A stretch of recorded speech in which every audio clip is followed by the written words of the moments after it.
Perekonomian global masih menghadapi hantaman perlambatan pertumbuhan ekonomi sebagai efek lanjutan downside risk pandemi COVID-19 yang belum usai.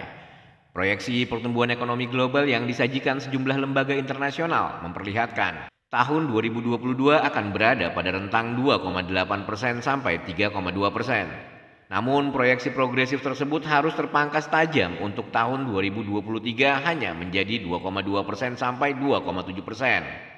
Ketidakpastian ini juga telah menempatkan perekonomian global berada dalam pusaran badai atau the perfect storm.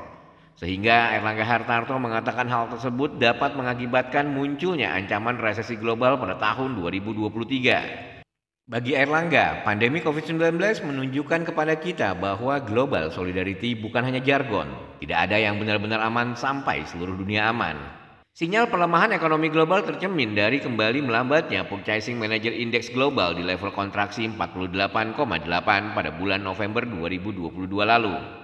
Kontraksi PMI dialami sejumlah negara pada bulan November, seperti di Cina 49,4, Inggris 46,5, Amerika Serikat 47,7, Jepang 49, dan Jerman 46,2. Sementara itu, pertumbuhan seluruh sektor manufaktur ASEAN pada bulan November 2022 tetap terjaga di level optimis di posisi 50,7. Kinerja manufaktur di sebagian negara di kawasan ASEAN masih tunjukkan tingkat ekspansi, yakni Singapura 56,0, Filipina 52,7 dan Indonesia 50,3.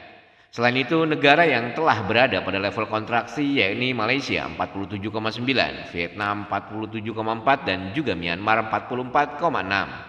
Mencermati tingginya ketidakpastian perekonomian global tersebut, perekonomian nasional patut memiliki kewaspadaan tinggi dan bersiap menghadapi stagflasi global. Tekanan capital outflow, depresiasi nilai rupiah, serta penurunan ekspor dan kinerja manufaktur yang berpotensi meningkatkan PHK menjadi dampak resiko lain. Di tengah kondisi ketidakpastian dan ekskalasi berbagai dampak the perfect storm pada perekonomian global, perekonomian Indonesia tunjukkan resiliensi.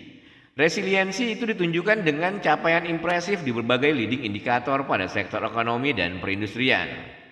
Capaian ini tidak terlepas dari serangkaian kebijakan extraordinary measure dengan konsep people first policy yang diambil oleh pemerintah.